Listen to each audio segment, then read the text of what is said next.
Rajasthan staff selection board Jaipur यानी राजस्थान कर्मचारी चयन बोर्ड जयपुर की तरफ से सीईटी का ऑफिशियली नोटिफिकेशन जारी कर दिया गया है। नोटिफिकेशन से पहले ही आप सबको पता चल गया होगा कि एग्ज़ाम कब होने वाला है। 25 सितंबर से लेकर 28 सितंबर तक लगातार 4 दिन ये परीक्षा चलने वाली है। परीक्षा के बारे में स्टूडेंट्स को पहले ही सूचना मिल गई थी, लेकिन अभी फॉर्म कब से शुरू हो रहे हैं और फॉर्म में क्या पात्रताएं रखी गई है, किस तरह से इस बार नया सारा सिस्टम लागू किया गया है, कौन कौन सी यहाँ पर जो भर्तियाँ हैं वो शामिल की गई है, वो सब कुछ इस नोटिफिकेशन में बताया गया है।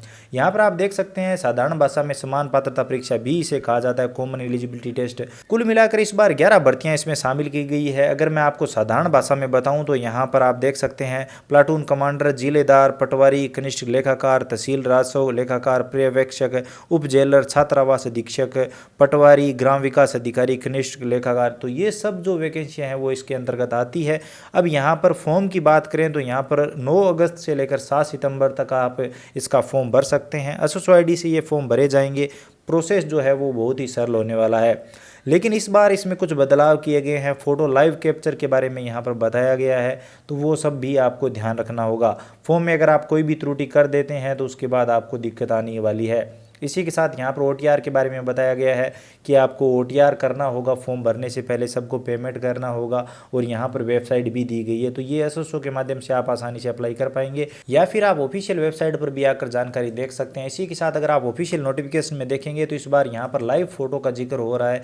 यहाँ पर लिखा गया ओटीआर यानी वन टाइम रजिस्ट्रेशन स्क्रीन पर उसे ओटीआर ई-केवाईसी सेक्शन में लाइव फोटो के सकेगा। इसके लिए अभ्यर्थियों को टेक फोटो बटन दबाकर उसे कैमरे के सामने इस प्रकार सीधा बैठना होगा कि उसका अधिक से अधिक चेहरा फोटो में आए, वह आंखों की पलकों को झपकाना होगा, तब कंप्यूटर सोते ही उसका फ़ोटो कैप्चर कर लेगा। लाइव फ़ोटो का बैकग्राउंड जो है वो सफ़ेद होना चाहिए। अभ्यर्थी जब तक सभी की फ़ोटो की गुणवत्ता से संतुष्ट नहीं हो जाता वह इस प्रक्रिया को दोहरा सकता है। यानी जब आप लाइव फ़ोटो लेंगे तो उसका बैकग्राउंड सफ़ेद रखना है, पहली बात तो। दूसरा, पलकें को झपकाना होगा, सामने फ़ोटो रख कर ये काम नहीं हो सकता, तो विद्यार्थी को खुद को बैठना होगा और जब वो फ़ोटो आएगी एकदम सही तरीके से स्टूडेंट को लगेगा कि हाँ सही कैप्चर हो चुकी है, तब स्टूडेंट उसे फाइनल सबमिट करेगा। परंतु लाइव फ़ोटो व हस्तलिपि यानी जो आपका हस्ताक्षर है को एक बार सबमिट ई-केवाईसी करने के बाद दोबारा नहीं बदला जा सकेगा। यानी अगर आप अपना हस्ताक्षर और जो लाइव फ़ोटो खींच रहे हैं उसे अगर आप एक बार सबमिट कर देते हैं तो दोबारा उसमें सुधार की जो गुंजाइश है वो नहीं रहेगी। इसी के साथ यहाँ पर जो सिग्नेचर अपलोड करना है उसके बारे में भी बताया गया है कि कैसे आपको अपलोड करना है, कैसे काट छांट करनी है और किस तरह से ये सारा काम होगा। इसी के साथ बॉडी पर जो विजुअल मार्क है, जो बॉडी मार्क है वो आपको भरना अनिवार्य है। इसी के साथ यहाँ पर अगर आप ओटीआर के बारे में ज़्यादा देखेंगे तो नाम वगैरह के बारे में यहाँ पर बताया गया है कि आधार में उम्मीदवार का नाम, पिता का नाम व जन्म तिथि का यहाँ पर सत्यापन किया जा सकेगा। ये आपको ध्यान रखना। यदि आधार कार्ड नहीं है तो दूसरे विकल्प भी यहाँ पर देखने को मिलते हैं। तो आधार कार्ड में अगर किसी के पिता का नाम गलत है, मीनिंग मिसमैच है, 10th की मार्कशीट के अकॉर्डिंग नहीं है, तो अभी उसमें आप सुधार करवा सकते हैं। इसी के साथ एक चीज़ और, ई मित्र द्वारा अगर कोई भी ऑनलाइन फॉर्म में गलती कर दी जाती है तो उसका भुगतान स्टूडेंट को खुद को करना होगा। ई मित्र धारक की कोई गलती नहीं समझी जाएगी। अगर स्टूडेंट खुद ध्यान नहीं दे रहा है, गलत ई मित्र धारक के पास गया है तो वो स्टूडेंट की गलती है, ई मित्र वाला कुछ नहीं कर सकेगा बाद में। और यहाँ पर आवेदन पत्र जो है वो फाइनल सबमिट हो जाने के बाद अभ्यर्थी का जो है आवेदक क्रमांक जो है वो जनरेट हो जाएगा और उसके बाद वो प्रिंट आउट निकाल सकेगा। इसी के साथ यहाँ पर एक चीज़ और बताई गई है कि जब आप फाइनल फीस सबमिट करें तो वो लास्ट दिनांक से पहले ही कर लें, क्योंकि अगर ट्रांजैक्शन कोई फेल या फिर पेंडिंग जैसी कोई समस्या आ जाती है तो उसमें स्टूडेंट की खुद की जिम्मेवारी यहाँ पर समझी जाएगी। इसी के साथ यहाँ पर ईमेल आईडी और बाकी सभी डिटेल के बारे में बताया गया है। तो आप एक बार इस कंप्लीट नोटिफिकेशन को जरूर पढ़ें अगर आप सीईटी का फॉर्म भरना चाहते हैं ग्रेजुएशन लेवल पर। इसी के साथ यहाँ पर आपकी जो समस्याएं हैं उसका निस्तारण करने के लिए आप 181 पर कॉल कर सकते हैं।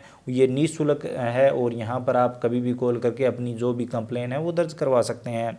वेबसाइट जो है वो यहाँ पर दी गई है, वो आप यहाँ पर देख सकते हैं। अब यहाँ पर बात करते हैं फ़ीस की।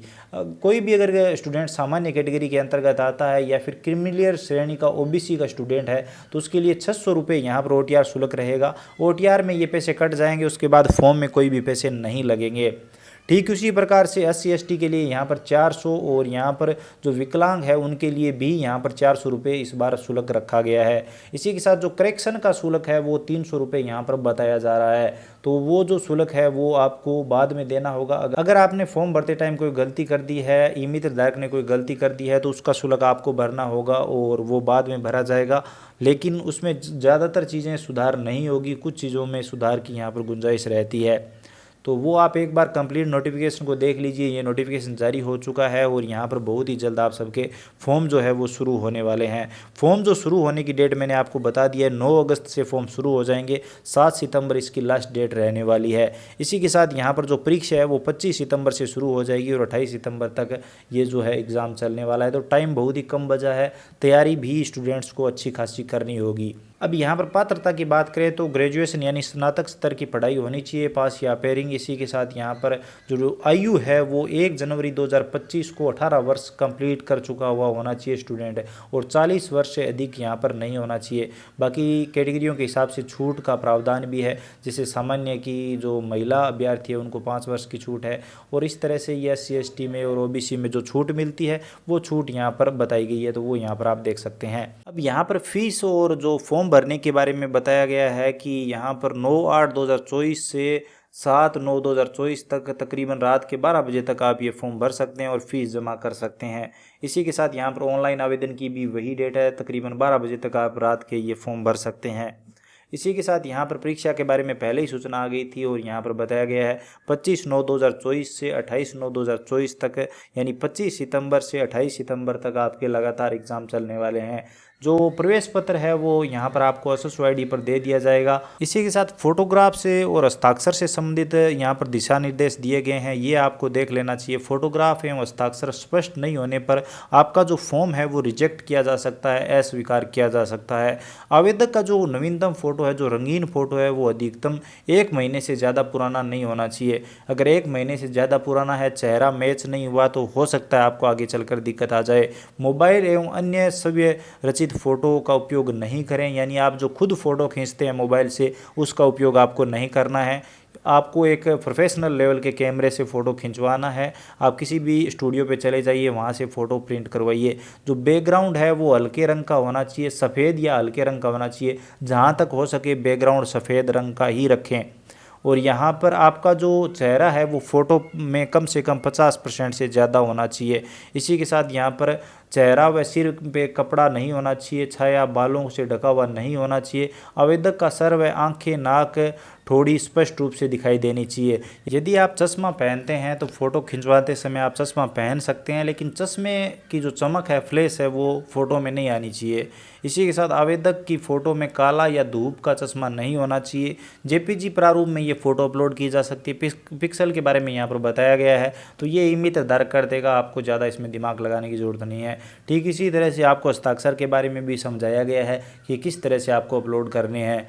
बाकी यहाँ पर और भी डिटेल दी गई है, तो आप एक बार देख लीजिए। इसी के साथ यहाँ पर संशोधन की बात करें तो अगर आप नीचे आएंगे तो यहाँ पर आप देख सकते हैं जो संशोधन आपको यहाँ पर संशोधन का जो शुल्क रखा गया है वो 300 रुपये रखा गया है, और इसमें भी बहुत सारी चीज़ें यहाँ पर चेंज नहीं हो पाएगी। हाँ, यहाँ पर आप देख सकते हैं कि अगर कोई संशोधन करवाना चाहता है तो निर्धारित शुल्क 300 रुपये हैं। फोटो, हस्ताक्षर व अन्य सूचनाएं परिवर्तित नहीं कर सकता जो OTR के समय दर्ज की गई है, यानी OTR में जो डिटेल दर्ज हो गई उसे चेंज नहीं कर पाएंगे। तो OTR जब भी करें तो बहुत ही ध्यान से करें, क्योंकि अगर इसमें गलती हो गई तो आप संशोधन वाले पैसे देकर भी चेंज नहीं कर पाएंगे।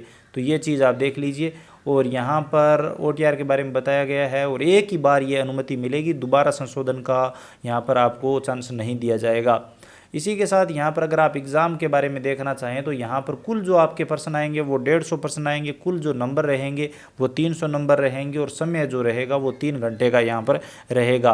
और क्या क्या आपसे पूछा जाएगा वो भी यहाँ पर कंप्लीट नोटिफिकेशन में बताया गया है। तो जो लोग तैयारी करते हैं उन सबको पता है कि क्या सिलेबस है, तो वो आप तैयार कर सकते हैं। यहाँ पर देख लीजिए आपका सिलेबस कितना तैयार है, आप कब से तैयारी कर रहे हैं, कमेंट सेक्शन में ज़रूर बताइए। तो ये सब यहाँ पर नोटिफिकेशन में लिखा गया है। बाकी आप सभी से मेरी अपील रहेगी कि अगर आप फॉर्म भरने की सोच रहे हैं तो एक बार नोटिफिकेशन को जरूर रीड करें और आगे चलकर आपको कोई भी दिक्कत ना आए। अगर आपको ये वीडियो पसंद आया तो वीडियो को लाइक करिए, अपने दोस्तों के साथ शेयर करिए, चैनल पर नए हो तो सब्सक्राइब करके बेल आइकन प्रेस कर लीजिए ताकि आने वाले सभी वीडियो आप सबसे पहले देख सकें। इसके अलावा अगर आपके मन में कोई भी सवाल सुझाव है, आप कुछ भी जानना चाहते हैं, बताना चाहते हैं तो बेझिझक कमेंट सेक्शन में लिखिए, हम जरूर बात करेंगे। बाकी जैसे ही फॉर्म शुरू होते हैं तो मैं आपको सबसे पहले वीडियो बनाकर बताने की कोशिश करूंगा। जल्दबाजी ना करें, फॉर्म शुरू होने के बाद थोड़ा सा वेबसाइट को भी अपडेट होने दें और उसके बाद सही से जब प्रोसेस शुरू हो जाएगा तब आपको कंप्लीट वीडियो मिल जाएगा। वो वीडियो देखकर आप आराम से OTR करें, फॉर्म भरें ताकि आपको आगे चलकर कोई दिक्कत ना आए। तो चलिए मिलते हैं अगले वीडियो में नई अपडेट के साथ। चैनल को सब्सक्राइब करके घंटी का बटन जरूर दबाइए ताकि नई अपडेट आप सबसे पहले देख सकें।